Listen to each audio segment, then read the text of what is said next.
যখন মাইয়েতকে কবরে শোয়ানো হয় তখন সে তাকে দাফন করে যাওয়া ব্যক্তিদের হাঁটার খসখস আওয়াজ শুনতে পায়।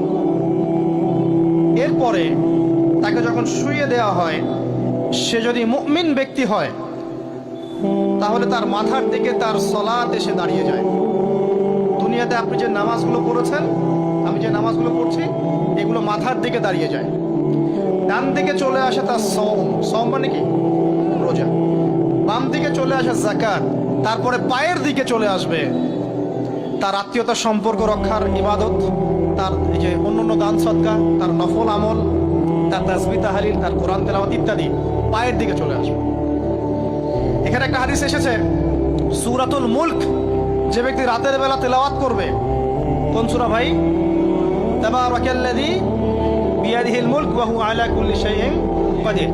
এই সূরা যে ব্যক্তি রাতের বেলা করে তেলাওয়াত করবে, ইনশাআল্লাহ সূরা মুলকও কবরে তার সাথে থাকবে এবং কবর আযাব থেকে সূরা মুলক তাকে বাঁচাবে ইনশাআল্লাহ। আমি বুঝাচ্ছি যে কি অবস্থাটা হবে। এবার দুজন ফেরেশতা মাথার দিক থেকে আসবেন, আসতে চাইবেন, সালাত বলবে এখান দিয়ে আসা যাবে না, এদিক দিয়ে আসা যাবে না। ডান দিক দিয়ে আসতে চাইবেন, এদিক দিয়ে আসা যাবে না। বাম দিক দিয়ে আসতে চাইবেন, যাকাত বলবে এদিক দিয়ে আসা যাবে না। পায়ের দিক দিয়ে আসতে চাইবেন, আমলগুলো বলবে এদিক দিয়ে আসা যাবে না। তারপরেও তারা আসবেন, চোখগুলো হবে নীল এবং কালো বর্ণে, নীলাপ চোখের, কালো। মুনকার নাকি? উঠে বসিয়ে দেওয়া হবে। এবার তিনটা প্রশ্ন। প্রথমে প্রশ্ন হচ্ছে কি, মান রব্বুক, তোমার রবকে? তখন মুমিন বান্দা বুক ফুলিয়ে বলবে রব্বি আল্লাহ, আমার রবকে আল্লাহ। পৃথিবীতে যে ব্যক্তি আল্লাহর সাথে শিরিক করে নাই, আল্লাহ তাওহীদের উপর থেকেছে এবং তার উপরে মৃত্যুবরণ করেছে, ইনশাআল্লাহ সে ব্যক্তি এর উত্তর নির্দ্বিধায় দিতে পারবে ইনশাআল্লাহ।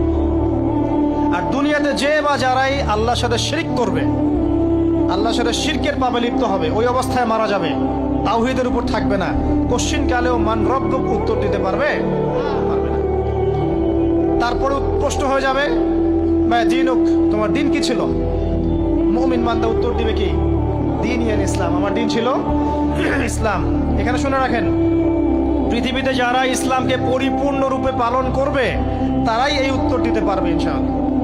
যারা ইসলামকে ঠাট্টা বিদ্রুপের হাসি তামাশার পাত্র বানিয়েছে, মন চাইলে কিছু করি, মন চাইলে কিছু করি না, সহজগুলো একটু আমল করি, বাকি কিছুর আমল ধারি না, হ্যাঁ, নামাজ পড়ি, সুদ ছাড়তে পারি না, ঠিক আছে, বছর বছর ওমরা করি, এদিকে ঘুষ দুর্নীতি ছাড়তে পারি না, ইসলামকে ঠাট্টা তামাশার পাত্র বানিয়েছে, এরা কোশ্চিন কালে উত্তর দিতে পারবে না মা দীনুক। দিনে পরিপূর্ণরূপে ইসলামে প্রবেশ করতে বলেছেন আল্লাহ রাব্বুল আলামিন। যারা পরিপূর্ণরূপে ইসলামে প্রবেশ করবে এবং ইসলামের প্রতিটা মৌলিক বিধান মেনে চলবে, ইনশাআল্লাহ তারা এর উত্তর দিতে পারবে। এরপরে আসবে তৃতীয় প্রশ্ন। নবী সাল্লাল্লাহু আলাইহি ওয়াসাল্লামকে দেখানো হবে। যখন দেখানো হবে তখন সূর্য যখন ডুবে যায়, যে দৃশ্যটা আমরা দেখতে পারি না, ওই দৃশ্যটা ভেসে উঠবে এবং মুমিন বান্দা অস্থির হয়ে যাবে, বলবে আমাকে ছেড়ে দাও, আমি নামাজ পড়বো। সুবহানাল্লাহ। কারণ তার কাছে মনে হবে যে আসরের ওয়াক্ত হয়ে গেছে, আসরের ওয়াক্ত হয়ে গেছে, আসরের ওয়াক্ত চলে যাচ্ছে, আমাকে নামাজ পড়তে হবে। চিন্তা করেছেন? ওই যে একটা হাদিস আছে না, যে 7 শ্রেণীর মানুষকে আল্লাহ রাব্বুল আলামিন আরশের ছায়া ছায়া দিবেন। তার মধ্যে এক শ্রেণীর মানুষকে, যার অন্তর মসজিদের সাথে ঝুলে থাকে, তার মন মসজিদের সাথে ঝুলেছিল, এই সূর্য ডুবে গেল বলে আমাকে ছেড়ে দাও, আমি নামাজ পড়তে যাব। তখন ফেরেশতারা বলবেন তোমাকে নামাজ পড়তে দেয়া হবে, তবে তার আগে তুমি এর উত্তর দাও। কি উত্তর? এই ব্যক্তির দিকে তাকাও। তখন নবী সাল্লাল্লাহু আলাইহি ওয়াসাল্লামকে দেখানো হবে, সাল্লাল্লাহু আলাইহি ওয়াসাল্লাম দরুদ পড়বেন। বলা হবে যে এই ব্যক্তির সম্পর্কে তোমার কি ধারণা?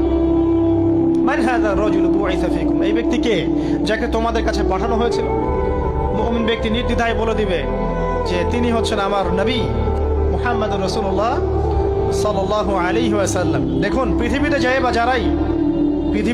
বা যারাই নবী সাল্লাল্লাহু আলাইহি ওয়াসাল্লামের সুন্নতের উপর আমল করবে, ইনশাআল্লাহ সে তার উত্তর দিতে পারবে। দুনিয়াতে যারা নবীর সুন্নতের 5 পয়সা পরোয়া করছে না, তার আদর্শের 5 পয়সা দাম দিচ্ছে না, তারা কোশ্চিন কালে উত্তর দিতে পারবে না। নাম হতে পারে আব্দুর রহমান, আব্দুর রহিম, নবীর সুন্নতের ধার ধারে না, তারা উত্তর দিতে পারবে না। নবীর সুন্নতের গুরুত্ব কত গভীর, এটা আমাদেরকে এখান থেকে বুঝতে হবে।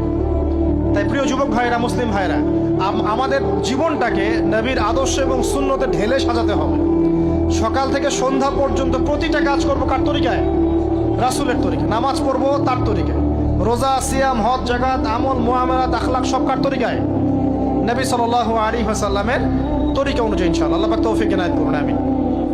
এবার ফেরেশতা দুজন জিজ্ঞাসা করবেন অবাক হয়ে যে তুমি কিভাবে এটা জানলে, তুমি কিভাবে এই তিনটা প্রশ্নের উত্তর দিতে পারলে?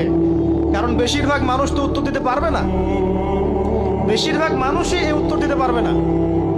কারণ কিয়ামতের মাঠে 1999 জন মানুষ জাহান্নামে যাবে। নাউজুবিল্লাহ। তো এটা কঠিন পরীক্ষা। আল্লাহ রাসূল সাল্লাল্লাহু আলাইহি ওয়াসাল্লাম বলেছেন যে নিশ্চয়ই তোমাদেরকে এখানে পরীক্ষায় ফেলা হবে, আর তোমরা যদি এই পরীক্ষা জেনে তোমাদের মৃতদেরকে দাফন করা থেকে বিরত না থাকতে, তাহলে আমি তোমাদেরকে শুনিয়ে দিতাম কবরে কেমন পরীক্ষা হয়। মানে যদি আমরা শুনতে পারতাম যে কবরে কেমন পরীক্ষা হয়, আমরা ভয়ে আমাদের মৃতদেরকে দাফন পর্যন্ত করতাম না। এটা নবীজি বলছেন সাল্লাল্লাহু আলাইহি ওয়াসাল্লাম। তাকে জিজ্ঞাসা করা হবে যে তুমি কিভাবে জানলে এটা? বেশিরভাগ মানুষ তো পারে না উত্তর দিতে। তখন সেই ব্যক্তি বলে বসবে, সেই ব্যক্তি বলবে যে করাতু কিতাব আল্লাহ, আমি আল্লাহর কিতাব এই কোরআন পড়েছি। মুমিন বলবে আমি আল্লাহর কোরআন পড়েছি, ফাআমানতু বিহি, আমি এর উপর ঈমান এনেছিলাম, ওয়া সাদ্দাকতু, এবং সত্যায়ন করেছিলাম।